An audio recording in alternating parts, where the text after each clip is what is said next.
Hi, everyone. Thank you all so much for joining us tonight for our ongoing series, The Future of Entertainment. And tonight's conversation will be with Kristine Belson, the president of Sony Pictures Animation, and Karen Tolliver, EVP of Creative at Sony Pictures Animation, moderated by Teresa Cheng, the chair of the John C. Hench Division of Animation and Digital Arts. So I'll kick it over to you, Teresa. Thank you, Alex, and welcome everybody. I know that it's been a long day, but this is very exciting for me because I have two guests, not only one, but two people I really, really admire and really wanted to bring to USC.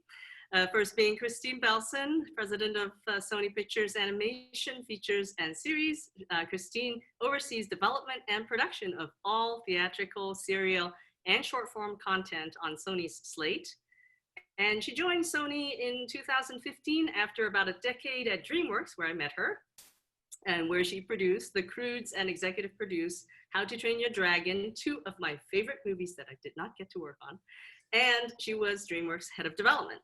And prior to DreamWorks, Kristine has over 15 years of experience developing and producing live action and animated films for the Jim Henson Company, Columbia Pictures, Turner Pictures, and 20th Century Fox. Obviously, she started in the business at 2 years old. So in the past 5 years alone, Sony, under Kristine, has released 10 films with a worldwide gross of $2.9 billion, including the groundbreaking and award-winning Spider-Man Into the Spider-Verse. One of the directors, Peter Ramsey, credits Kristine as being instrumental in deflecting hesitancy or pushback from Sony. And according to a Variety article February last year, Kristine transformed the studio into a global powerhouse built on inclusion and largely run by women. Yay. Kristine is equal parts creative and practical and 100% hip kiss. You can tell she has a rock guitar behind her. Thank you, Kristine, for coming tonight. Sorry, I should just say quickly to everyone, I don't know how to play that guitar. It's my husband's. Okay, carry on. We shall see. So, and of course, we also have Karen Tolliver, Executive VP of Creative at Sony Pictures and Animation. Karen, I have never met, but admired from afar when I saw her and Matthew Cherry present the making of Hair Love at last year's CTNX. So welcome, Karen. Karen is responsible for the creative supervision of upcoming features from inception to production, which means from nothing to the screen. She is in charge of recruiting key storytelling talent and discovering and acquiring new creative material and IP that's aligned with Sony's vision, including original concepts, books, comics, video games, shorts, websites, and toys. She is the producer of the Academy Award-winning animated short Hair Love and the first African-American woman to win in any animation category at the Oscars. Yay. She spent 10 years at Fox Animation, where she supervised Rio and the Ice Age series, and she was a production exec at Disney on Brother Bear, Chicken Little, and Meet the Robinsons. Karen began her career as an assistant at Walt Disney Pictures on the Mighty Ducks franchise. Welcome, Karen. Thank you. Can I throw two more bits into Karen's bio? Absolutely. Karen is also overseeing our next two movies.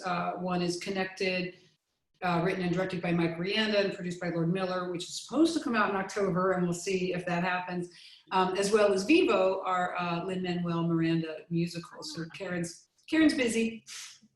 We have much connection with Vivo because your co-director actually teaches a class for us, a master class in storyboarding. That's Brendan Jeffords comes. Love it. You know, that's amazing. That's great. Oh, that class is so popular. People and the students are telling each other to take it. It fills up quickly. That's so cool. Yeah.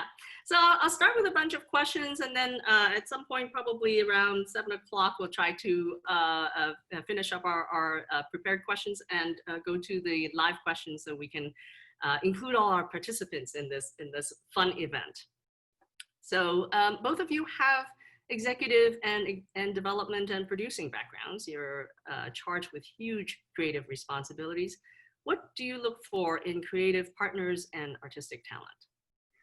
Would it be terrible, Karen, if I said I'm so curious to know how you're going to answer this? Do you want to go first, or do you want me to go first? I can go first, and then well, I'll try, because when I heard that question, I thought, I think it's fearlessness. I think it's I was grateful to work with Kristine, because she had been a producer and is a studio exec, and I think there's something to just knowing that you're not afraid to kind of take the production and the story where it needs to go, because we know what it means to kind of push hard, and we want to know that our creative team isn't afraid, and really will kind of push it to the nth. Lord and Miller are a perfect example of that. Like, we have to kind of strap on and hold on for dear life, because they're going to not stop. And if they think it can get one step greater, they're not going to stop. And that's something that I think we feel, personally, we really want to make sure that we make the greatest material. So everybody sort of has to kind of have that ethos. And I think that's really where you get greatness. I'm so glad Karen went first. I'm going to piggyback on that, because I was thinking about it too. And, to what you were saying, Karen, like, people who are so driven and obsessive, and maybe a little bit insane in the pursuit of like something new and different and awesome. And I think we find ourselves in these jobs, Karen, because we have a high tolerance and, in fact, a tremendous affection for like eccentric artists and the people who choose to support them. It's a really fun culture to be in. I really miss being on our campus, because we were surrounded by these people, and I can't wait to get back. And then, other qualities. I mean, I'm so lucky to work with Karen, but, kindness and generosity of spirit, and definitely essential, a sense of humor. Like, everything's better with a sense of humor. Absolutely. And actually, I know that one of your department heads posted on Facebook the mask that you sent them and said, "We miss your faces." It was so great, and that really speaks of your company culture, which actually leads me to the next question. In a field of major and global animation studios, many of which are headed by our ex-colleagues and friends, how do you distinguish Sony Pictures Animation from the rest? How do you differentiate your brand and company culture? You've spoke a little bit about that. Do you have more to add to that? Yeah, I can add a little bit more. But first I'll say, yes, Teresa, all of our ex-colleagues and friends are all over the industry. It's kind of amazing, isn't it? And it's wonderful. And they're all women. We're all women, and we all came up together, and we all respect each other. And it's great. Like, it's truly an amazing thing. And having you at USC, I feel like the DreamWorks diaspora, it's been incredible. I think, I'll get to the real answer in a minute, but for something that we were talking about a minute ago, made me want to talk about, because we were talking about missing being on campus and this sense of family. I do think all animation studios are wonderful, because they are these little communities where we come together for a really long time to work on movies and go movie to movie. And it creates a kind of culture that I had never experienced in live action. It's really different, and I love it. And something, when you were talking about the Facebook post about the masks, that was in normal times, we would get together in our theater on campus and have what's called happy hour. The funny thing is, so every couple months, we all get together in the theater, and artists and the shows, people share what they're up to, the creative stuff, or just kind of anything you want to share. They're really raucous. They're really hilarious. They used to be in the mornings, and then we noticed people weren't coming as much. So at one point, we were like, let's call them happy hour, make them at the end of the day, and we'll have tacos and beer afterwards. And it became like the most popular thing we ever did, and it was so fun. My favorite part of work would be these happy hours. Anyway, at the last happy hour, we've turned them into digital happy hours, because we're trying so hard to still create that sense of community in this really challenging time. And anyway, off that happy hour, I did a stupid joke with the masks, and then we sent them to everyone, and it was a wonderful thing that our marketing group came up with, that we would make all these masks and send them to everyone. And it made me really, it's just one of the little things we do that made me proud. How we are trying to be different, I think my cheeky answer is that we're going to differentiate ourselves by like legitimately being different. And I say that because we all saw this kind of sameness creep into animated movies over the years. And I think a lot of us were really struck by it. Like, how did we come to this place where everything looks and feels and sounds the same? And so we really want to be different, not for the just sake of differentness, but like striving to make these movies where filmmakers are truly free and supported to lay down their vision. You know, we always say we don't have a house style, we don't want a house style, we want the movies actually to feel like they couldn't possibly have come from the same studio. Like it should break your brain a little bit trying to understand that the same group of people could have made these really, really different movies. So it's almost like brand is a dirty word now. It's kind of passé, isn't it? Yeah, which is exciting. I mean, and obviously branded things could be great. We love the Spider-Verse was amazing, but you gotta come at it in a way that's really fresh and different. Yeah, and to her, the sameness thing, you know, there's a lot of things you hear that you're like, that would have worked like 5-10 years ago, but it's just not going to cut it now. And I think that's the biggest, most daunting thing is like, how do we really sort of keep elevating and changing with every single property we take a look at and decide to make? Yeah, well, speaking of change, all of us are now working remotely. I've been doing so since mid-March, and I hear you have found some really cool and interesting ways to handle recording voice talent and scoring, particularly on your next release, Connected. Can you tell us more about that? Sure. I was wondering, I was like, I wonder what stories she's heard. I mean, you know, I hear all kinds of things. I mean, I was thinking that you must have heard about, like, we had this hilarious session with Olivia Colman, who is just every bit as cool as she seems to be. But, you know, she's this Oscar winner, and she's in Connected, our theoretically fall release. And, you know, she was just running, you know, she was in her bedroom, she was in her closet, she was yelling at her family, you know, like keep being quiet as she was then, you know, switching gears and delivering these truly hilarious lines that I've been really surprised by the ease with which we were able to transition to work from home. I mean, the truth is a lot of work already was happening to some degree remotely. We've always worked with Vancouver and artists from all over the world. Some hard parts were harder than other. Editorials a little slower, like that was a little slower. We thought voice recordings was going to be really hard, but it's actually worked out kind of well. And again, you get into people's homes and even into their closets, it's really worked out pretty smoothly. I've been surprised. And Teresa, I don't know what story you heard. That I hope. No, it's great. Do you send them the gear? How do they handle all that stuff? We sent them the gear, and I might be getting the technical specifics wrong because I think we did it a couple different ways, but the one that seemed to be the most successful was, and I'm definitely not describing right, it was really user-friendly. It was basically like an iPad that made it super, super simple for people. It would come in a little suitcase with a lot of instructions, and that part was pretty darn smooth. So that was one of the pleasant surprises. I think we thought that would be harder than it was. And so the director would direct the talent through Zoom, and then they'll turn on the recording and record it then? Yeah. Oh, wow, that's really awesome. What about scoring of music? Scoring was a little bit of a challenge, but we were able to do it by recording musicians in smaller groups in Australia, back when Australia was doing better. And there were limits on how many people we could get together in each session. But Mark Mothersbaugh, our composer, who is incredibly experienced, incredibly Vivo. I can't tell. I cannot tell listening to this score that we didn't do it in London with everybody under one roof, you know, at Abbey Road, which is what I'm used to.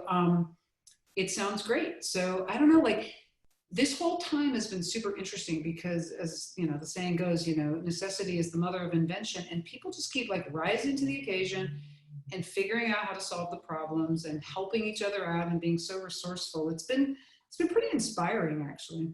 It's really inspiring for us to hear that too, because we also had to pivot really quickly to online learning and teaching. And as you know, we have a huge production division, and I have 120 plus students in animation, and we do all kinds of projects, and many of them are collaborative projects. So there's, you know, obviously it takes more than a village of one.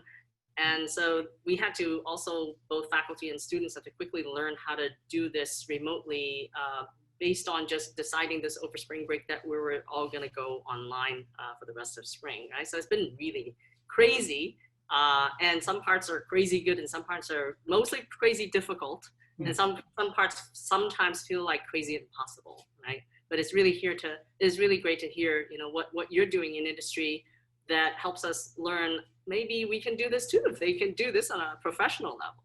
You know? Yeah. Well, again, I mean, for a different conversation, but if you do want to talk more to some of our production people, Teresa, and find out more, I'm not that knowledgeable about it, but I've been like watching from the sidelines to some really smart people figure out some pretty challenging problems. So Oh, I would definitely love to take you up on it. So speaking of smart people and awards, Kristine, when Spider-Man Into the Spider-Verse won the Oscar, I was actually jumping up and down for joy on your behalf at home in my jammies for sure. And it was such a well-deserved win. It was like, oh my God, they won, I can't believe it. And I was rooting for you guys. And the story and the look of the film were such bold departures. How do you balance your corporate strategy of such an important franchise while taking chances and clearing a path for artists to have creative freedom? That one was obviously super unique, right? Because of the extremely high value of that IP. Like, I never worked with IP that holds that much value. Spider-Man is the most popular character in the Marvel universe, so that's like no pressure, right? Like, there's just like, it was scary to not, the desire to not blow it. And I will admit, it took a tremendous amount of trust. The way that movie got made, it was really late in the process that we were like able to see how it was really going to come together, both the story and the visuals. What helped a ton is that it was Phil Lord and Chris Miller guiding us. They are incredibly gifted and lovely, so talented, but really they're experienced, and it felt a lot less scary because we were in their hands. And I have to say, I give Tom, I know Peter had that quote about like deflecting whatever, but like, I gotta say, and sincerely, I give Tom Rothman, my boss who oversees all the Sony film labels, a huge amount of credit. He's the one responsible at the end of the day to whether we did a good job or did a really bad job with Spider-Man, the most important IP the studio has. And I really am, like, honestly, I think we're all just forever indebted to him for the freedom and the support. Without it, we would have been sunk. If he hadn't like let everybody alone to do this thing, even as mysterious as it was for years until you could really see what it was going to be, none of it would have happened. So I remain eternally grateful to him. Obviously based on a lot of trust, right? I mean, I don't think that you could have done that without that kind of trust amongst all your creatives and all the key stakeholders. Karen, do you have anything to add to that? I actually wasn't there. I came in just watching Spider-Verse kind of happen, and just felt the energy of it all kind of coming together and just the level of excellence. And then was very grateful to be working with Lord Miller on the Connected movie, and then we'll be working with them in the franchise kind of moving forward. But I think that there is a certain level of just excellence that they're looking for. And you're right, it's like Kristine, I could see her, it's like keeping just the energy of the trains, kind of just protecting them really. And I think that's what they were really grateful for, and Tom was doing the same. I think that's really I think why SPA is and Sony is really unique is that we're trying to find these artists and really just give them room to be themselves, where a lot of other studios kind of have a different energy. And I think that this is really important, and people are now trusting that we really mean it, and that's what Sony's about. And it's great to have a place and a home that it feels like artists really want to come and know that they'll be protected. Yeah, I mean, the successful movies are really valuable and beloved franchises. You have Hotel T, you have Spider-Man, and obviously when there's a good franchise, there are more stories. How do you, I know you're both involved in all this, and when you decide to make a sequel, what's your approach to keep each installment as fresh as the last one? Yeah, it's definitely top of mind as we're really underway on Hotel Transylvania 4, which I will be honest and say we weren't expecting to make a Hotel Transylvania 4. We thought for sure we were done with a third one, and then it turned out like people actually really wanted a fourth one. So we were like, okay, but is there a reason to make a fourth movie? Like, why? And then Genndy Tartakovsky, who's super brilliant and amazing, and built the whole Hotel Transylvania franchise, as well as so many cool things that if you guys haven't seen Primal, go see Primal. It's his original series. It's really a very cinematic director. Oh, and gut wrenching. I'm like, oh, it's so good. But anyway, he came up with a story that was actually about something, and it suddenly felt like, okay, this has a reason to be. I think that you know, IP can feel corporate, you know, and I think it has to come from a personal place. I think if there's not something personal and like a humanity to it and a relevance to it, then the audience is sophisticated. They're going to feel it, they're going to smell it, and they're going to reject it. So whether it's with a truly, you know, original movie that is a first or IP, I think you just gotta bring, I know authenticity is such an overused word. I'm sorry, I need a new word, but you gotta bring something real to it. That's what I think. It's genuine and it's relatable, right? For most people. Yeah, and then we'll always like try to push, you know, for something visually you haven't seen before, or like I don't even know, like an extreme joke that you never thought you could pull off or something. I mean, we'll try for freshness in those ways too, but I think there's this foundational thing about like what it's really about. And that comes from, as you know, Karen was talking about the people who are telling the stories. We're trying really hard to pick storytellers who bring a lot of themselves to the movies. And I would say like all movies are hard. They're really hard. But the first movie's hard because you don't know anything and you're like creating new characters and all of that and the world and everything else. So, you know, at least the second movie, you at least know who the characters are. So then you're just now honing in, okay, how do I make this authentic? How do I make this a really standalone? How do I not rest on what happened before? How do I not repeat what happened before? But I do think once you know the characters and you kind of understand the universe of the world, they're just different kinds of problems. But you're right. It's like, you've got to really find a filmmaker that can, you know, use what came before them, but then really stand on its own and make sure that that movie really exists on its own 2 feet. It could also bring out the character more because there's certain more time to develop them, right? And develop their arc and develop their personalities and develop their journeys and add twists or you know, where do we go from here? It's kind of like life, like where do we go now, right? What's the next stage of life? And what, you know, what we've all witnessed, which is so interesting, obviously, you know, with the explosion of what's happened in series, and, you know, it's like incredible. We're all talking about these incredible series that we're watching, and where you get to spend more time with characters. And then on the big screen, you know, the Marvel movies are that. It's like the most epic limited series of all time being played out in theaters, you know, where you get to spend so many hours with these characters. It is, Karen's right. It's kind of nice when you get past the first one and you've done all that heavy lifting and created those people. And then you can just put them in scenarios that we all relate to, you know?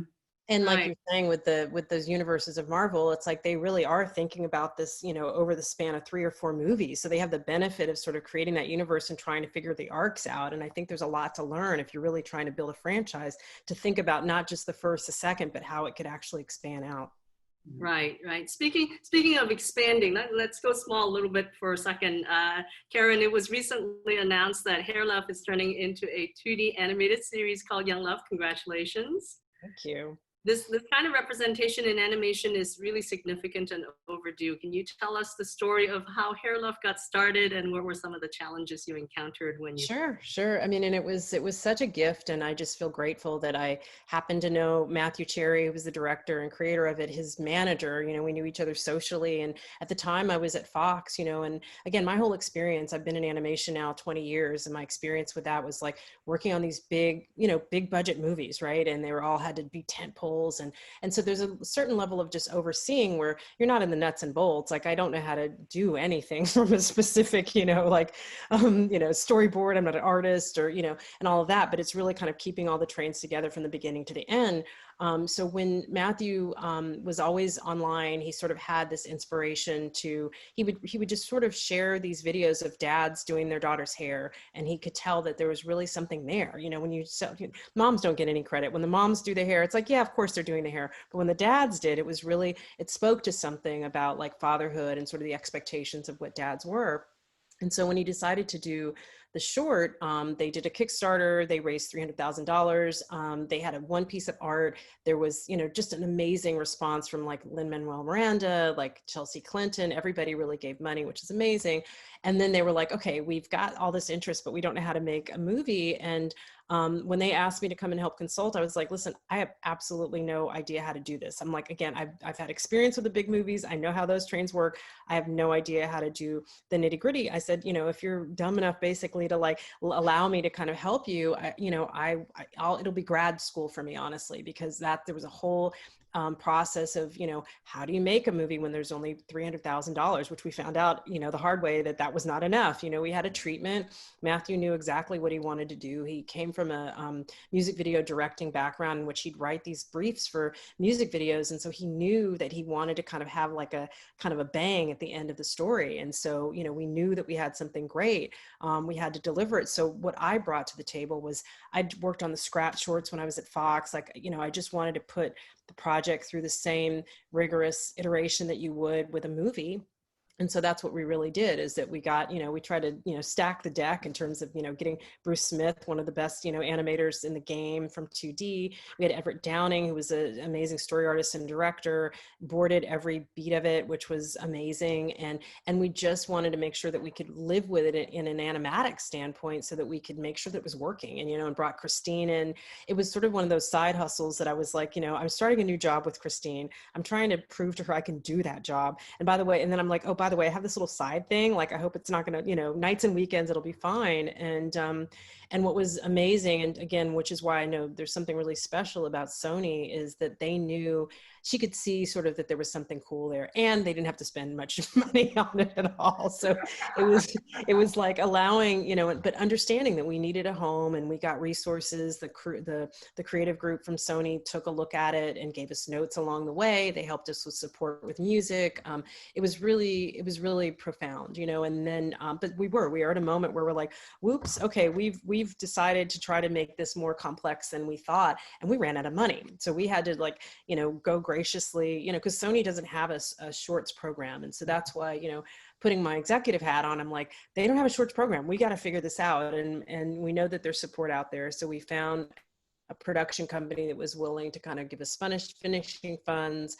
We decided to do it in 2D, which was important because we really wanted the loving care that we needed to do of showing this daughter and her hair, and the hair itself became a personality. We knew that we needed to do that, and we didn't have enough money to do it in a great way in CG. So we, that's kind of where that landed. But, we just kind of persevered, and it was, yeah, it was, so great. And the fight, it had to kind of do its own thing, but it proved to be the graduate school that I wanted in terms of learning how to just kind of problem solve in the trenches without any, without being able to call, the production executive to fix the problem. And that was amazing. And then when we finally got to the point where we're like, okay, well, we think we could make this, we need to get it in front of a movie to qualify.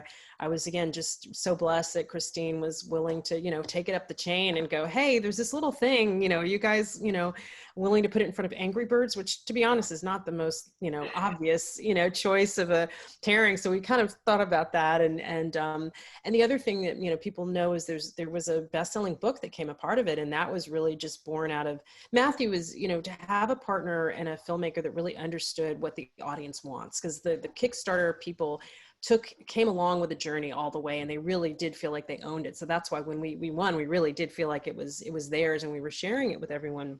So when he was out, and if you see the end of the movie, there's a shot of all the credits, and those are all the donors of a certain level. Well, in order to, get the money, Matthew offered those Kickstarter people a gift, and they're like, well, we got to give them something. Well, let's give them a book. And so the book came out of like wanting to make sure that there was a gift out of that. And so again, all credit to him. And as a studio exec, for me, I've learned so much about the process, because really pairing with filmmakers who understand and have a connection to their audience is in this day when things are so, so much content out there and it's so hard to get eyeballs. I think that was the magic secret sauce of Matthew really knowing what he wanted to say and knowing how to connect to an audience. And, and that was kind of how it all came together. Wow. And I heard that you broke all records when you actually did the Kickstarter, because you weren't expecting that much to begin with. I think your target was something like 75,000 It was 75,000. And when Matthew, he said, he posted it online and drove to the job at the time, and he was surprised that without any calling or, anything, the money started to flow in. I think it's still as that record of kind of being the highest grossing kind of Kickstarter of its kind. And yeah, there's a lot to learn about it. And we're just grateful that we got to know those characters even in 6.5 minutes, and talking about the iterative process. There were things that didn't even make it into the short that we knew about these characters. And I think that's why we felt like we could really tell the story in a really rich way, shot by shot. So that when we got the opportunity to kind of explore it in television, there's a lot coming into that already of what we know the intent is. So we really can't wait to kind of bring that out to the world. in some ways is a real labor of love, not, you know, and also probably more personal story than the blockbusters that you've made before it. Right? Absolutely. I mean, again, it kind of, so that I can really kind of speak to authenticity in this personal story. And I know when you connect to something, and you can tell when a filmmaker does and when they don't. I mean, again, I've loved every movie that I've worked on in my career, but there's something, you know, to be able to sit around filmmakers that look like myself, that have a really similar journey. And we can talk about, you know, when we would do a Zoom, even now, everybody is as of color and has natural hair. So we're, you know, it's a very comforting thing. And it's part of why when we, you know, look at sort of where we are in this world and how we can diversify our culture, how important it is for somebody to be able to look across the table or the room or on a Zoom and see somebody that looks like themselves. I think it really allows you to bring yourself wholly to your work. And yeah, so I will take that with me always. I'm so grateful for that. And I really just want to give other filmmakers the opportunity to do that kind of work. Well, it actually parlays into your executive work too, because I would imagine that having that kind of roll up your sleeves frontline experience on a smaller project would actually make you a better and more appreciative executive, because you've really had to do that on yourself. And oh, absolutely. And it's funny, like Kristine and I haven't really talked about this, but we were kind of, and again, we were showing her stuff along the way, but we were like in the 11th hour trying to finish the sucker so they could get ready for Angry Birds. And we showed her a cut, and I got a note from Kristine, and it was like, okay, can you do this? And the note was great, but now I really could understand how painful it is to give a producer a note when you're like, you've been killing yourself trying to just get to the thing. And you're like, well, I can't be the jerk that like wants to just dismiss the note. Listen to the note, as hard as it is, and really kind of understand where it's coming from, and knowing that she's just a fresh face that's not in the trenches, which is there's a benefit there because she's just trying to make the thing better. So there were a couple of incidents where I'm like, it's so great, so that when I give notes, I'm just that much more sensitive to like how hard it is for people. It was great. It was a great note.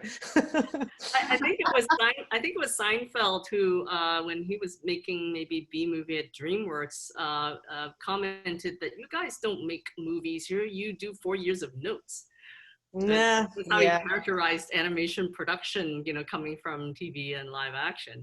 Yeah. I think that is true. And these movies, they never feel done. Like if you let us, we could go for 10 years making these things, but at a certain point, there's a release date, and we just are going to rip it away, you know. Yeah. Never ready. So tell me a little bit more about your development process at Sony. You have multiple projects going on that you're both overseeing at any given time. How do you keep track of everything? Because they're all at different stages of development and pre-production. We are just crazy. I mean, it's just, there's a lot. I mean, again, what I love about Kristine is that she comes in with the producer mentality, you know, which is both being, you know, just sensitive if she's not the producer and she's helping someone, which means that if we need to dig in and really just roll up our sleeves and look at this sequence, you know, and with the nuts and bolts, that we can, you know, but then we can kind of pull back and allow people to do what they do. I think the thing that's really cool about Sony is how filmmaker driven it is. And I think that's really, from the development standpoint, we've been really conscious of making sure that when we're looking for material at the very beginning, it just goes so much faster and is just so much richer when it's coming from a filmmaker who wants to tell a story. And so a lot of our projects kind of are born out of that, like story artists or rising artists that are in the community that have ideas. You know, we definitely, you know, when we believe in somebody, we want them to like pitch many ideas, that we believe in you, we believe that you're a filmmaker, let's see if we can find the right thing that we can then go, you know, or Kristine can go sell to, you know, to Tom and get the support around it. Yeah, you know, I'm reminded, Teresa, and I might now be speaking a little bit out of school, because I loved every minute at DreamWorks. I'm so grateful to DreamWorks because I got such a huge education there. I came in there knowing nothing about animation and left feeling like I knew at least something. And it was a magical place. I was just talking to somebody about it the other day, and how the first like senior leadership meeting I walked into, and it was like almost all women. And I was like, this fucking place is awesome. Like, good for Jeffrey Katzenberg. But I will say, one thing that was true at DreamWorks is God, we had a lot of check-ins. Sometimes I felt when I was on the producer side that I was like just producing toward the next check-in with the studio executives versus trying to actually produce a movie. And so one thing, you know, when I first got to Sony, and this was before I was lucky enough to have Karen come. Karen and I have been friends for years and wanted to work together for years, and it is truly a joy to get to be a partner with her. But when I first got to the job, I was like, God, we have too many check-ins. So we totally adjusted, and like we're not gonna check with anybody ever. And then the filmmakers were like, hello, like, is anybody ever gonna come talk to us? And we were like, oh my God, I'm sorry, let's settle now in a more reasonable middle place where, yes, of course we're gonna come see you and talk to you and give you feedback. But you know, we are trying to we try to give people room, you know. It's like we're trying to, I have found that at the executive jobs I've had in the past, that there is this thing that happens inside these companies where there's a certain kind of executive arrogance where you feel like what the filmmakers are meant to do is be serving the executives. And that is not how great movies get made. So one thing we're trying to believe and enforce and embrace at Sony Pictures Animation is we're truly, the executives are there to serve the artists. That's it, you know. And yes, that may mean that we give them feedback, but at the end of the day, it's going to be their decision. And we kind of feel like we live to serve them, and that is the honest to God truth. So hopefully it'll all work out. Wow, that's super refreshing and so great to hear such an artist-driven community that you've founded there and nurtured. I think it's really wonderful. I know that people are also encouraged to pitch story ideas. In fact, I think one of your employees told me it was done during happy hour, maybe.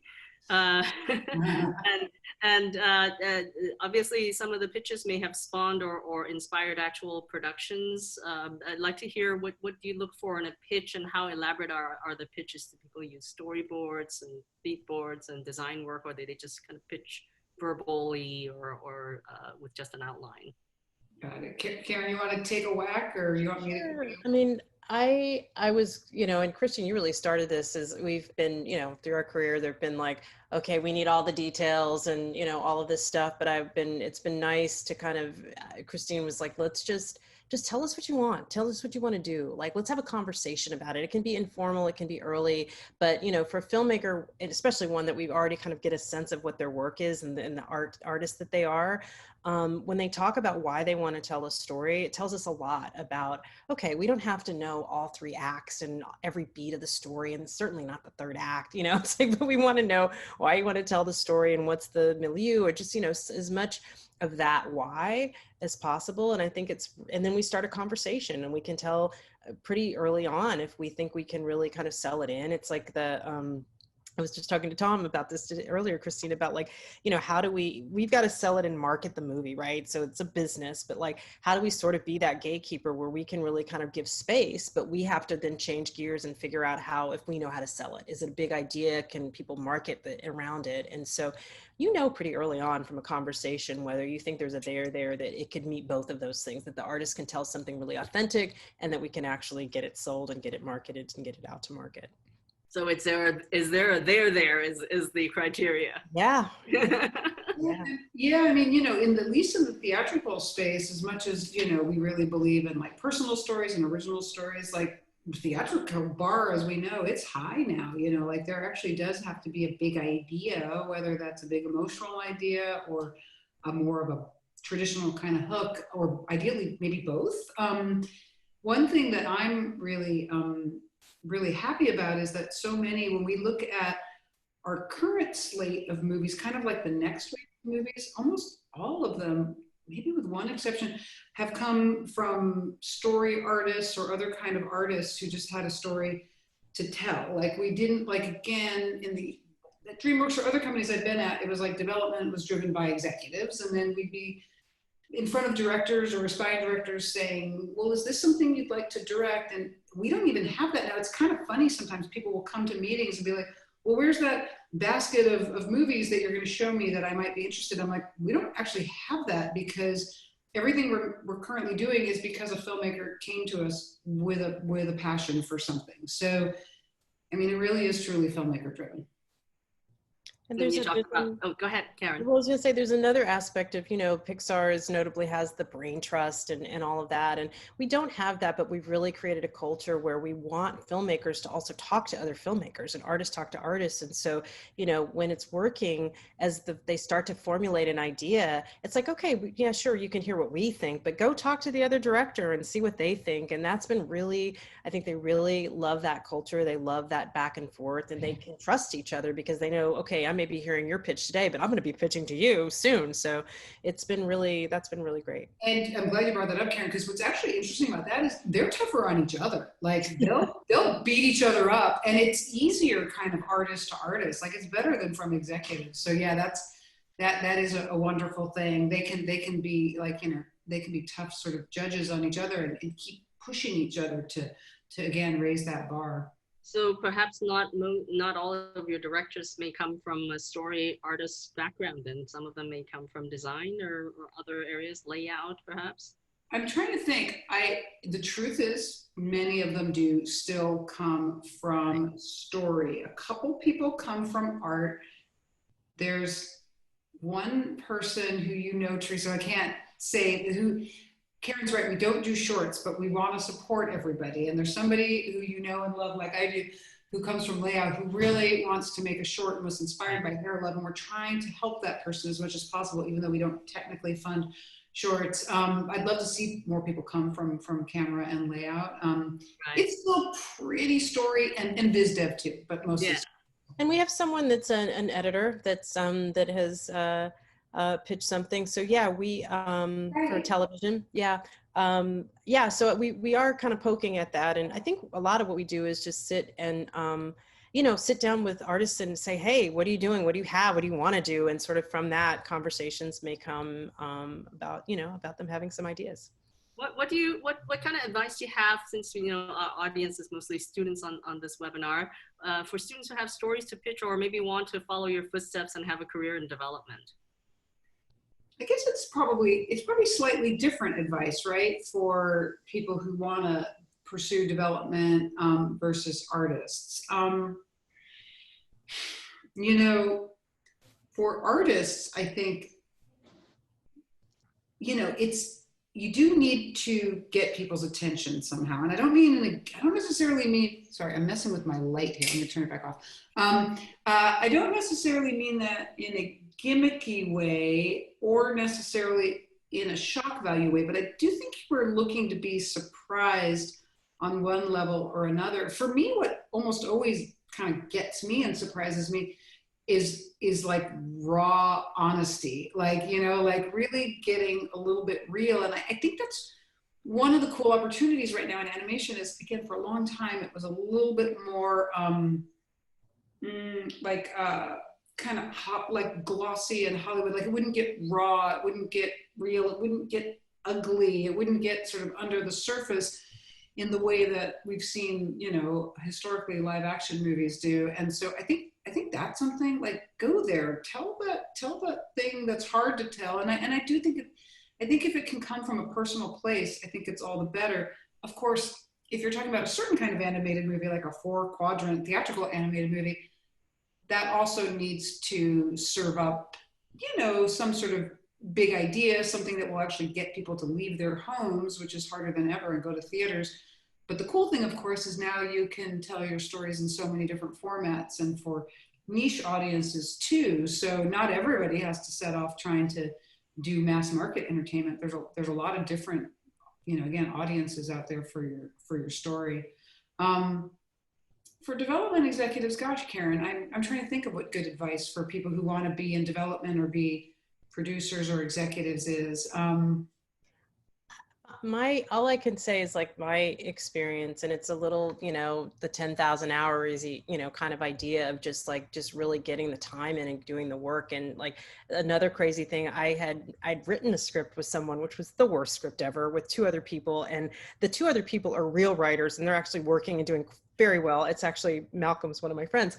But, by learning how hard it is to write a script, I think it also helped me become, a better development exec. And I really do feel like story is so important. I don't access story from like great ideas, great memories and dialogue and all that, but you have to really put a story together. So breaking it, when I was at Disney a long time ago, they would make the creative execs actually break a story because it was a lot more formulaic back then, right? It was like, okay, find a world and find a template, and and stories came out of that. Meet the Robinsons came out of like writing a 3-paragraph thing to kind of break it.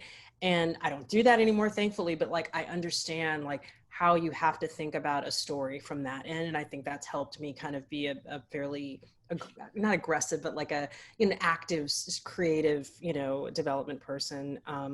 There's that. And then, the writing, if people are writing stories, it's the same. It's like, just you got to keep writing a lot, like it's so hard to kind of navigate in people's attention, get people's attention.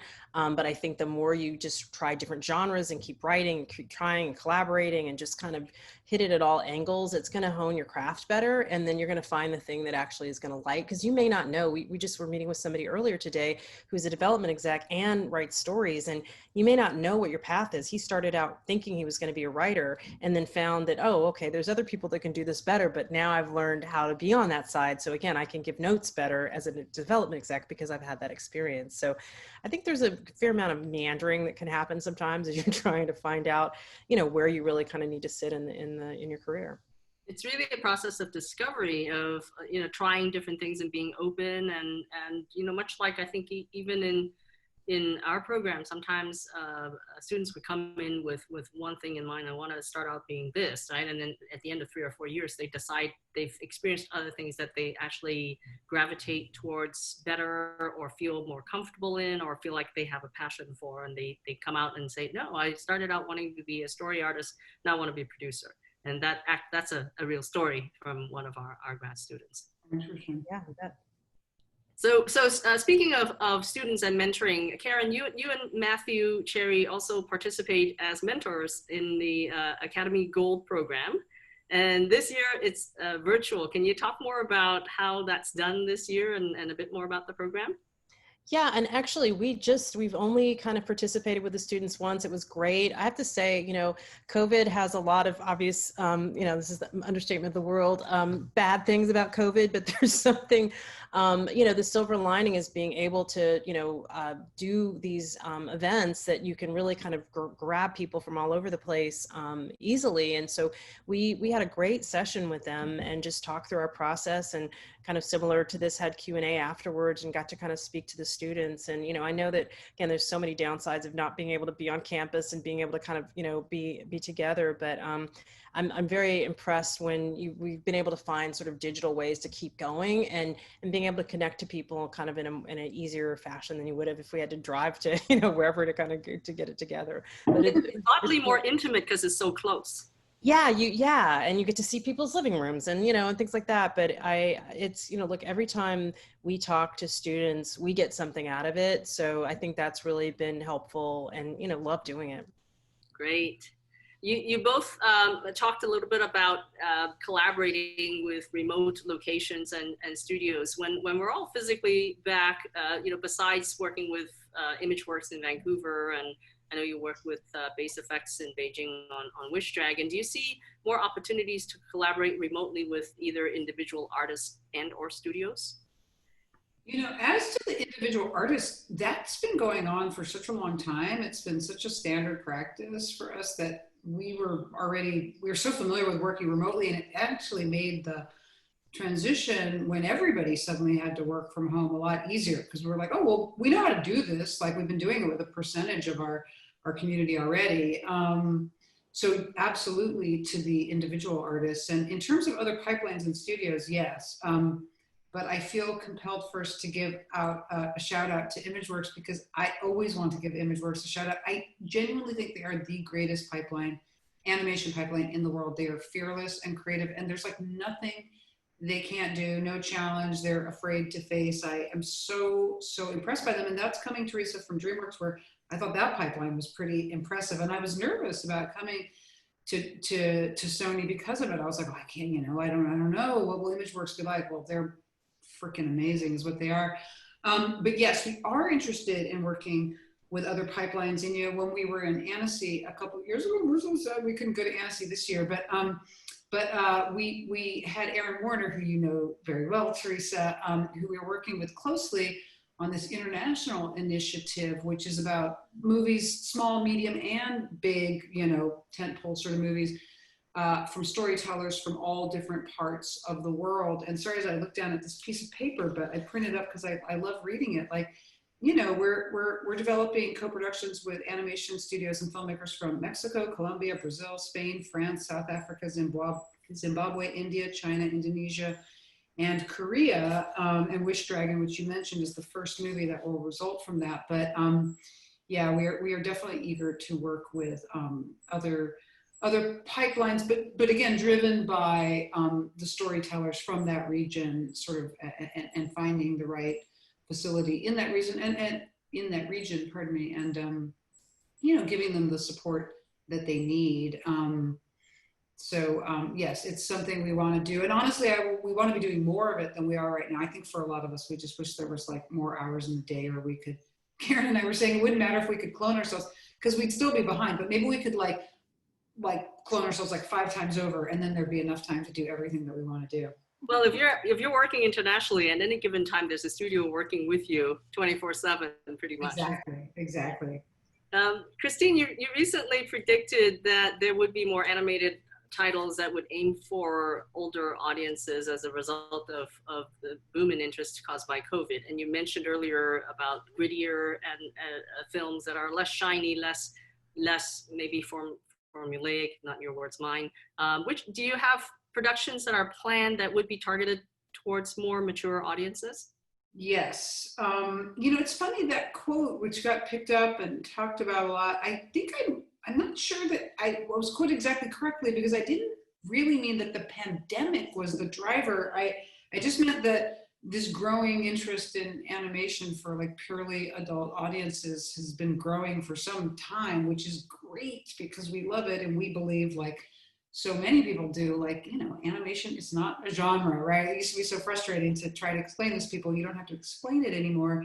It's just a medium, and you can tell any kind of story in that medium. I mean, there have been so many remarkable pieces of animated content lately, including, you know, I Lost My Body, which is just one of the best fucking movies I've ever seen. It's awesome. And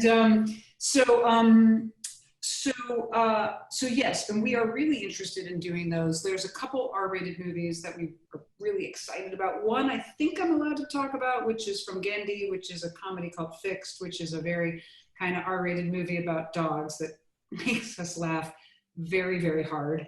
And we really, really want to get that one done soon. And there's a couple other R-rated movies. These are all theatrical movies we're talking about now. The harder thing, I think, the bigger challenge, and the thing that, of course, we're even more interested in because it's harder and we seem to always take on the hard things, is PG-13 animation. There's already precedent for R-rated animated movies. Those have succeeded in the past, including Sony made Sausage Party, which I sometimes think we were part of, but we weren't. But we were big fans of Sausage Party. I wish we'd made it. PG-13 is something that, like, I think for European audience wouldn't be as foreign as a concept. No pun intended there, but that I think is a big breakthrough. And, you know, the Spider-Verse movie was interesting because the demographic that went to that movie, it wasn't your standard animated movie family demographic. That performed more like a general audience movie. And that was something we were really, really curious about, and really happy that that happened. And I do think there is a big future for a big, harder hitting action movie in animation that would satisfy the same adult audiences who, again, traditionally haven't looked to animation for that kind of thing. So yeah, we're really excited about it. We have a PG-13 one with Gendy, which I'm like checking my notes. I think I'm allowed to talk about it. I think we talked about Black Knight before, which is another Gendy movie that is meant to sort of push that envelope.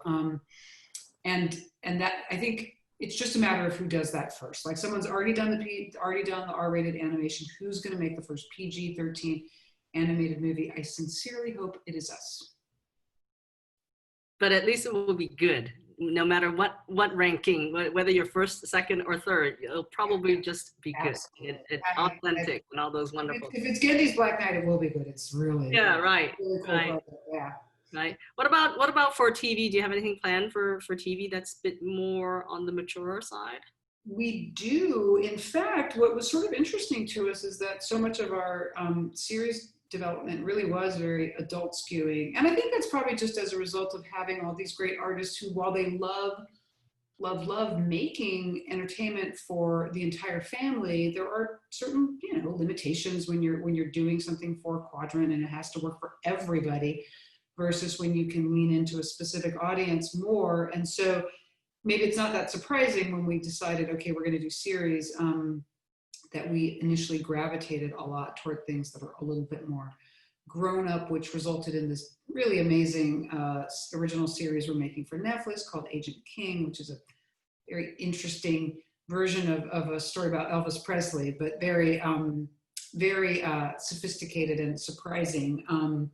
And then we were working on, making the Boondocks, which is a privilege to work with Aaron Magruder on the reboot of the Boondocks is really something, especially in this time. I mean, that guy has so much to say. He's scathing, he's brilliant, and we can't wait for those episodes to hit. Karen series, Young Love, that's more of an all family, entertainment, and that is something that absolutely we don't see as being for a young audience. We think it's the same audience as Blackish or any Modern Family, like any sitcom. And so there's been a lot of emphasis on the adult stuff now, but we are also working on a few series that are like Young Love, a little bit more family oriented, and probably do a few spin-offs of a few of our movies that might be more squarely for a kid audience. Great. Anything to add there, Karen? No, that's why Sony's so fun. It's like we just are a little schizophrenic. We've got a lot of things going on in different places, and it's really just great to you can hear an idea and decide, because there've been some things we've thought, well, is this feature or is this television? Well, let's think about it for a little bit and not declare until we kind of understand the story a little bit more. So yeah, it's kind of fun. Yeah. Great. It's also been interesting Karen was talking earlier about like having been an executive and then being in the trenches, making the Hair Love short and sort of being on both sides of the fence, like suddenly getting notes as opposed to giving notes. And I find being in the series business really interesting because, we're sitting there being like, we're buyers. We make movies in the theatrical space, we're your buyer. In the series space, we're the seller, and we have bosses that we sell to, and it keeps us on our toes. It's actually really interesting. My career, until I got into animation, in my live action career, before again coming to DreamWorks, I toggled between being a producer and an executive, and I always thought that was really useful to kind of live on both sides and be a buyer and be a seller. And it's one of the things that I find both like exhausting, but also really interesting and educational about being on the series side too. So in terms of advice for students who want to break into animation, make a transition from one area to another, what are things that you think they should prepare for the working world beyond the USC gates?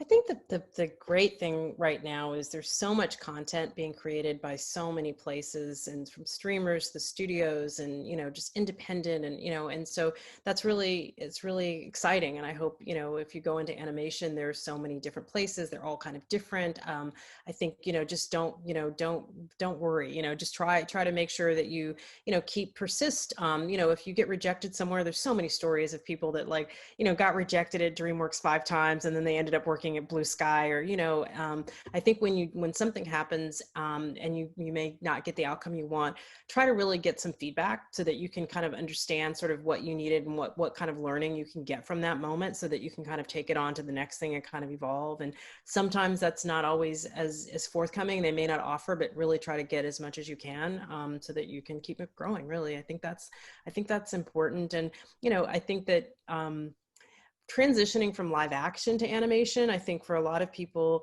may seem daunting, but for us, really what's so important is the story. So if you're a storyteller, you should be able to kind of live in any medium. And there's so many, Matthew Cherry is a perfect example. Peter Ramsey also came from live action. Like there's so much support in animation. It takes a village to make these movies, that you can really kind of come in with a voice and an idea and be supported around that process. And and learn as you go, and you'll learn, you know, how to really kind of lean into the visuals in a way that, you know, are maybe not as obvious in live action. But I think, you know, don't be deterred. It's a really an amazing medium. Great. So good. I'm not sure I can add, but I'll just tag on to what Karen said about like just, it's repeating themes that have come up, and this is like, you know, be passionate and be fearless. And I just want to echo what Karen said of like, you're allowed to get discouraged, but don't give up. Like, I always say this, like, you can hear no so many times. You only need one yes. You could hear 1,000 no's. You only need one yes. Hang in there, you know. But Karen, your point is good. Like, hang in there, but get feedback. Like, you know, like you might, you know, there might be something you can learn along the way to increase your chances. But fearlessness. I love that. I think we can now go to the live portion. So we have a few questions stacked up, so we could start taking some of those questions. I'll get Alex to help me with this part. Alex? Yeah, so for anyone who hasn't done this with us before, we're gonna call on you from the attendee side and individually bring you over as a panelist. So put your questions in the Q&A box. And then we'll try and give you a heads up. We'll start with Bob Sudiker from the Wells Writing faculty. And so basically, you'll have the option once you're a panelist to turn on your video if you want to join us that way, or you can just turn on your mic, but we'd all love to see your faces.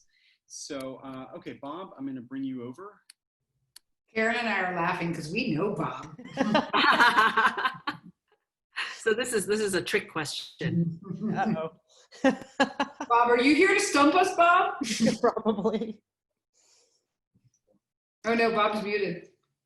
Bob, you can unmute yourself. I can do it for you too. Oh, maybe not. Bob, if you're out there. Yeah, it's unmuted now. There we go. Trying to start the video and trying to see. Hey, I know you're right around the corner. It's so funny. I'm Hello. looking for my question, which I had so carefully written, of Oh, course. I'm looking at it, Bob. I see your, Get it out, We have it, So, Bob. I see it, Bob. It's right here. There's so much. Yeah, go ahead. Go ahead, read it for me. I'm gonna read it You'll for do you, Bob.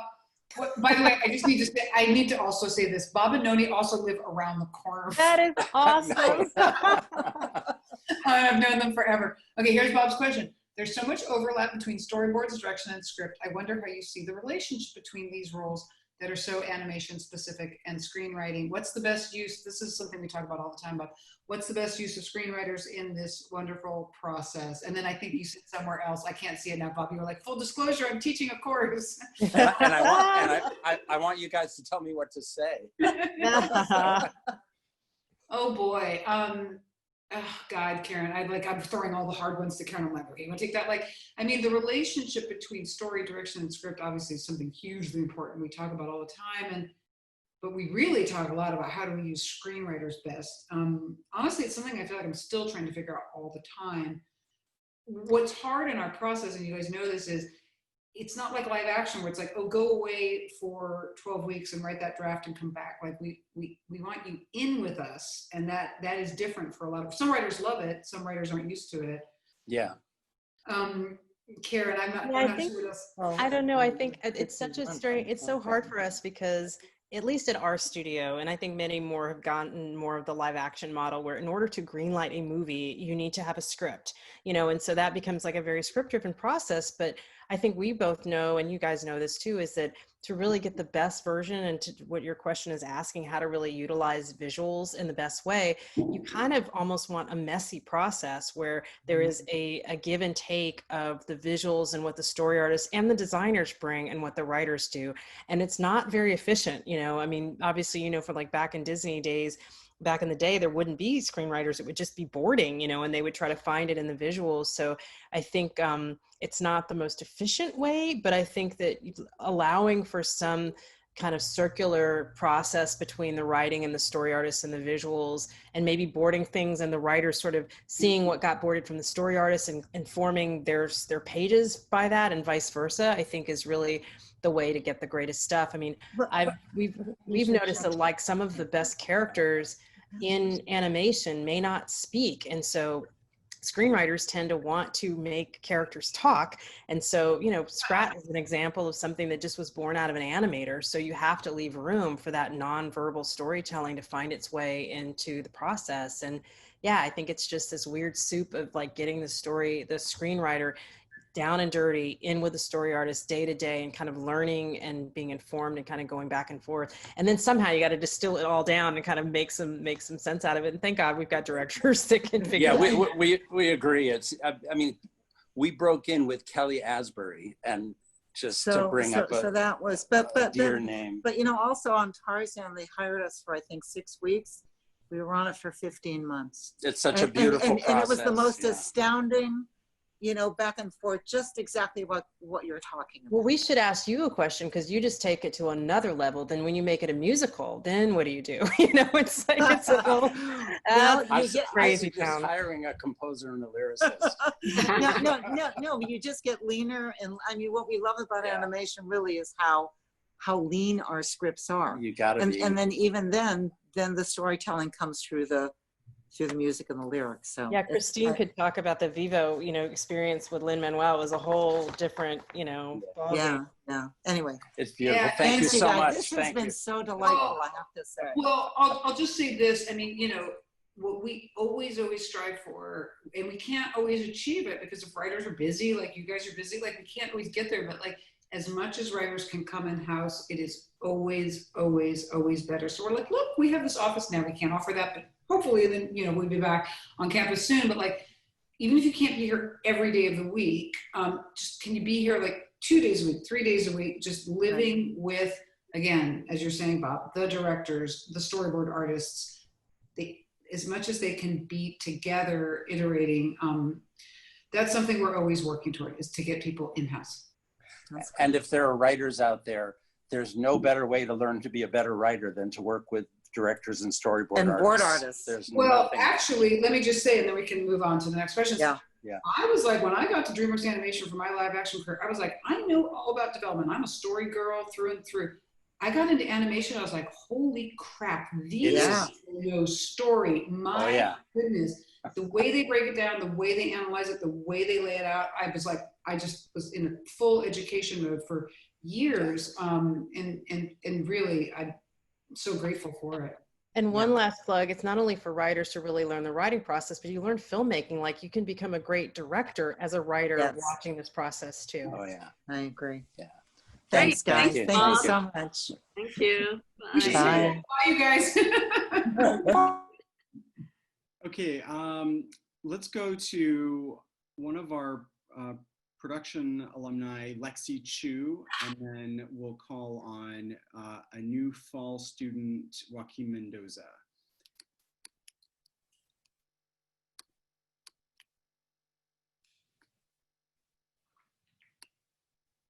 Lexi. Hi, Teresa, and hi. Hi again. Doing okay. I'm excited to be here and talking to you guys. Sorry, I'm not showing my face. I'm in quarantine fashion right now. But I would love to ask you guys about development. And my question was, what steps do you take to prove to filmmakers that you can be trusted as a creative partner? That is dang, that's a good one. Ooh, I wish that's one I had thought about more. I think I would say, like, the hard part is, it's what we've been saying, is that you don't want it to feel like your agenda, that you're imposing your own agenda on their process. I think that's where, you know, when you're giving notes that it seems like, well, I think this is a good idea, so I'm pitching ideas, you know, I think sometimes that can get received wrong, you know? So I think really making them understand that the goal is to really kind of make their idea better is the trick. Yeah, it's interesting. I was thinking about, like, what would make me not trust somebody? I kind of went at it from that point of view, and I was like, if somebody came in and everything I said, like, about their project, and I was like, well, I think it should be this, and they were like, oh my God, you're right, I'm going to change it. That would make me not trust them. Like, when I trust people is when they push back and argue with me, like people who are passionate and have a clear enough vision. And this is the thing that always impresses me so much about great animation directors, is you have the ability to take input from everybody and inspiration from everybody, but not lose your path, it's a really hard thing to do. You like know what you're after, and so you know what might help that and what is not useful to you, and to bat that away. And so I think somebody who showed up no matter what age and was like, no, I know what I want, and I will argue with you in defense of what I want, that's actually what would make me trust someone. I think also to your credit, Kristine, when you came into DreamWorks as a development exec, and I think you earned that trust almost immediately because of your personality and how you treated the filmmakers. And everybody saw that you weren't the typical executive. You were the atypical executive who actually really was open and listened and engaged and had great ideas and had tons of ideas, and your energy just consumed the room when you came in, and I think that instilled trust and confidence almost right away. I'm older and calmer now, Teresa. No, but that is very, very kind of you. And I do think that, and this isn't really, Lexi, answering your question about what would make us trust someone, but I do think what makes people trust us, to your point, Teresa, is we try so hard to be honest, and it's hard. It's hard sometimes being a studio executive to be honest. There's like, it's easy to find moments where you could not share everything, but we are trying super, super hard to be transparent and open. I think it's just the better way to be for so many reasons that we don't need to get into, but thank you for that shout out. And Lexi, I think there might be, sorry, I'm looking at, I think there might be a second part to your question, that these are good questions and they're hard to answer because they're smart. What skills can you work on honing right now to help filmmakers? Actually, Lexi, can you explain that second part a little bit more? Yeah, sure. I was wondering about the sort of toolkit that you develop as a creative executive. Like, what things could I work on in the meantime that will really help me understand filmmakers and work with them? I would say when I hear that, it's about, like, your study of film is very helpful, because when you can sort of point to, which I have a terrible recall of movies, so I wish I could do this better, but like when you can say, hey, you're trying to do this, well, it's been done in these kinds of movies, like let's take a look, or kind of inspired, help them sort of figure out how to analyze how it's been working in other movies. I think that's really helpful, if that makes sense. I think just really being able to break it down and see it executed in a different way. I find sometimes filmmakers really, and then they can go on and do their own exploration, but kind of pointing them and, hey, have you ever thought about it like this?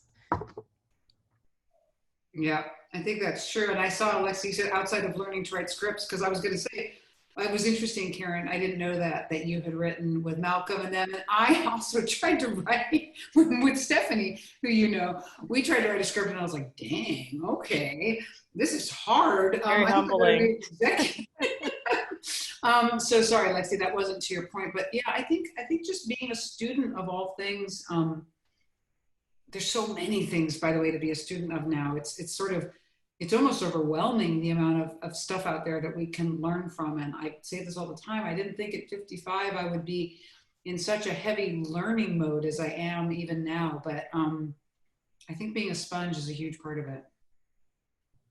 Great answer. Thank you. Thank you, Lexi. Thank you so much. Thank you.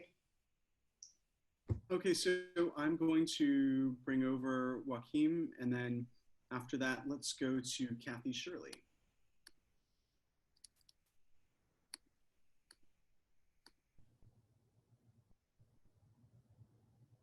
Joaquin is a new admit. Hey, can you hear me? Yeah. Yes, Joaquin, go ahead. Hi. Yeah. So I'm into film, and I've always been interested in telling a story in an animation format, but I'm not. Do you have any advice for us who want to do an animation film but don't have any background in animation? Okay. Yeah, so I think you cut out a little bit, but I can see your question in the chat box. So basically, and I'm very sympathetic to this personally, you're not good at drawing, but you have stories to tell in animation. I think that I have to say, at this point, I don't feel like we look to like sophisticated drawing isn't what draws us to stories. I think, again, it's something that feels like that combination of, I always talk about like this combination of what's fresh and familiar. Like, so the fresh part is like what you bring to it, Joaquin, like something that's about you, that's unique. And then the familiar part is like, there's a way for us all to access that. There's a way for us to get in.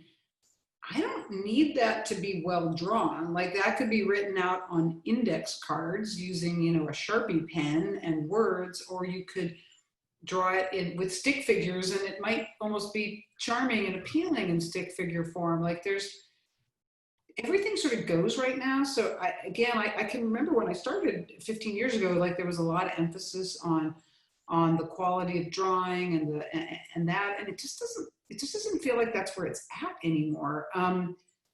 Having said that, obviously, if you partnering with people who maybe can bring some, I mean, eventually you got to make it. So you got to eventually hook up with people who can draw and edit and all the other parts that you'll need in the process. And so if you can find like-minded people to partner with, great. But I don't think sophisticated or beautiful drawings is what moves us anymore.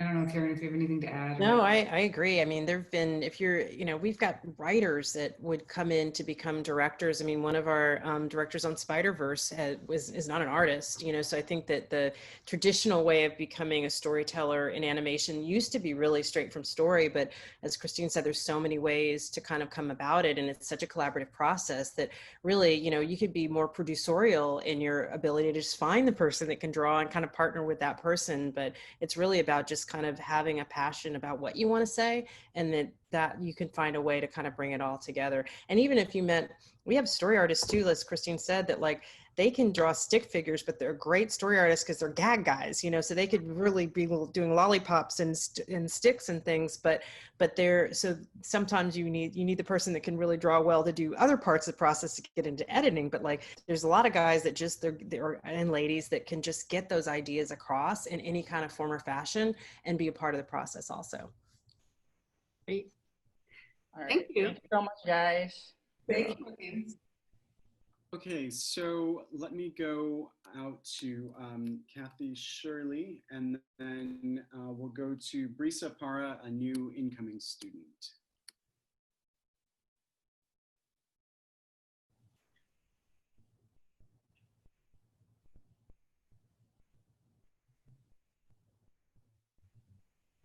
Hey, Catherine. I liked your picture. That was Me too. fun. Hi, how are you? And I was like, I like her. Well, I wanted to first of all say thank you, ladies, for being here. I love the unapologetic girl power that you all have going there. I just had a question just with animation and dealing with death of talent. You mentioned Boondocks and we lost John Witherspoon. How much more difficult is it in animation, because you don't have to actually deal with the person per se, but you do still have to deal with the voice? Yeah, well, first of all, what a loss. I mean, John Witherspoon, that is a big one. And I see in your question, will his character continue? Absolutely. Like we have to try to do right now by that character more than ever. This is tough. I mean, we've had to face this before. I think the character, to do honor to the character, it's not about like exactly just matching his voice. First of all, you can't exactly match John Witherspoon's voice. It's impossible. He had a really, really unique voice and a really unique cadence and a way of performing. But I know Aaron Magruder is really, dedicated to that, to Granddad, and he's got a lot to do in the new series. And so, yeah, Granddad will live on, and hopefully we will make John Witherspoon, wherever he is, proud. And it is interesting, the voice actors are such a part, and John especially, of creating characters. But it is an interesting thing about animation that you can go on, and again, wish us luck as we try to make him proud. Good, thank you. Thank you. Thanks, Kathy. You're welcome. I know, I do like that. Let's bring on Brisa, who's an incoming student. And then we'll go out to Samantha Zhao, also an incoming student. We have a lot of new students tonight. That's great. Hello. Hi, Teresa. Hi, I'm sorry I can't have my video on. I'm actually like supposed to be in a Zoom math class right now. But I just wanted to know, hold up, I had my question. What kind of classes or like major would you recommend taking if you want to consider going into like creative development and in like a producing standpoint? And not, is it specific to animation or not necessarily? Because we specific to animation. Got it. I think everybody's path towards that is very different, you know. I mean, so there's a lot of ways to do that. I mean, there's a lot of heavy writing, you know, so I know English majors, like I was pre-engineering, accounting. There's a lot of people that do communications, you know, film majors, even attorneys. There's a very strange number of people that were attorneys that have come into creative development. You know, like we were talking about before, some of the skills that you need is really a really strong base of movies and movie making and kind of understanding sort of how to analyze story. I personally, like I said, did not have that study, but I learned script analysis sort of on the fly as a reader. So, but if I had it to do again, I would have been a film major and I would have really had that bank of like literature and films as sort of, you know, as that big database, because I think that's the stuff that I kind of pull from more than anything, and just watching absolutely, you know, as much as you can to really see what kind of new storytelling is kind of how it's being evolved and what cool things have been doing. But yeah, it's surprising. There's a lot of different kind of paths kind of towards that end. And like I said before, a lot of it is just getting an opportunity to try it, to read scripts and you know, analyze scripts. Being a reader is a really great way, because the volume of learning how to figure out what's working in a story and what's not is really kind of where you start to hone your craft. I think I would just add, like, yeah, there's so much education out there now, whether you want to be a development executive or a writer or storyboard artist. It used to be that you had to go to these schools and pay these tuitions, and now there's so much stuff available online. I was recently, Teresa, just checking out, I don't know if you know the screenwriter, he's a very successful screenwriter named John August, who has a lot of stuff available online. He has these podcasts about writing, and they're really smart and interesting, and I highly recommend them. And I think there's a lot of different courses and things you can take. I want to echo Karen and say, like, just honestly reading and watching movies. Like for me, I never was a movie buff growing up. I was just a kid who read a lot of books, like, and that's what led me to this. So I think, again, digesting as much as you can. And I do think in terms of the programs, you would take things that maybe put you in groups with other people, because that's probably one of the most important things about these schools and programs, which now you don't have to go to as much, but you just get to be in a community of other like-minded people, make friendships, and maybe professional friendships that will serve you later. So like, there's a lot, I guess what I'm saying is there's a lot you can do on your own, but when you choose the stuff that you're going to do, like as a class where you're with other people, those are important to think about. Like, again, meeting sort of other like-minded people who might be people that you continue to know and work with throughout your life. And some of these could become your writing or creative partner of some sort, right? And the student earlier who said he couldn't draw, maybe he partners up with somebody who can, and together they could pitch something. You know? Exactly. It happens like that all the time. Yeah. Okay, great. Thank you. Thank you. I think we have time for maybe 2 more questions. We're about 4 minutes away from ending. So we'll go to Samantha next, and then we will take Steffi Gann, who is an MFA in the animation program. Okay, 1 more minute.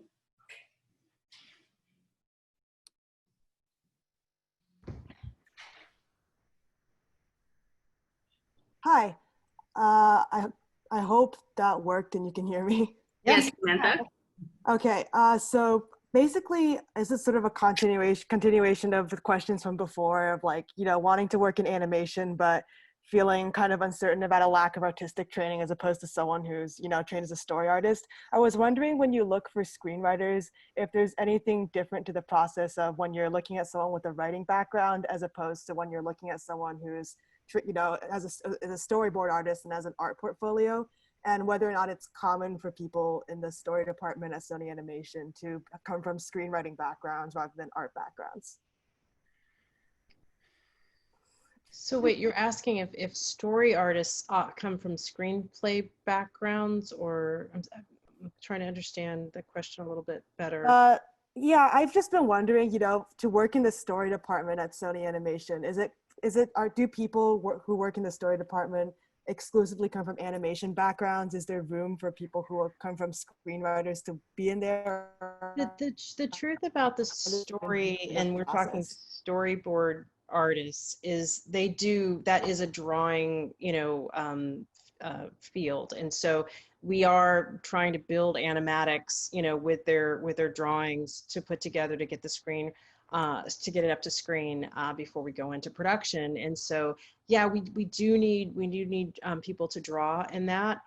The people that don't draw, that are the screenwriters, we hire them separately, as we were talking about, but they end up in the same room with the story artists, and they're specifically there to write a script and kind of integrate with the story artist. So, and it's interesting because as we look for screenwriters, we look for them all over the place. So these are writers that, you know, have written all in live action. And in fact, I very rarely read a script that is like an animation script. You know, when we're looking for screenwriters, we're looking for people that can, you know, deliver really credible characters, that can be funny, that can kind of create scenes. And so that could be, I could read, you know, I don't know, any kind of, you know, an Atlanta sample or something and decide, okay, that person is really good with scenes, and bring them into the story process so that they would be working side by side with the guys and ladies that are drawing the art to put it together. So I guess, I hope that answers your question, that you can find yourself in the story room as a screenwriter, you know, because as we said, we really think that mix between screenwriting and storyboard artists is really essential, and you get great stuff out of that. Thank you.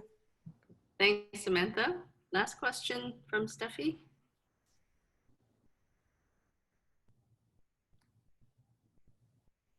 Ooh, sorry. I think I just accidentally. Hi. Second, sorry. Where'd Kristine go? We lost her. Uh-oh. There she is. Okay. Where'd you go? Teresa, All right, Steffi, go ahead. Karen, Kristine, thanks so much for this chat. So my question kind of comes from this idea, since I want to pitch stories. I took a master class with Shonda Rhimes, and she mentioned that when you pitch stories, you should really know what studios are looking for, so that if you're breaking it, then you're conscious of it. So I'm wondering, you did talk a bit about the idea trust and maybe not having one, but I'm just wondering, sort of, when studios talk and chat, do they actually think about like, oh, it would be great to, do you actually look for anything in particular? Or I feel really, I'll grab this one because I feel like I'm always answering it. And it is a slightly frustrating answer because we get asked this a lot. Like, people are like, what are you looking for? So I can, as you say, aim toward that. I'm like, honestly, there's not like a hole we're trying to fill, or if there is a hole we're trying to fill, it's just with what is something personal and like passionate, and like, why are you into it? And why do we think like the world or whatever audience it's intended for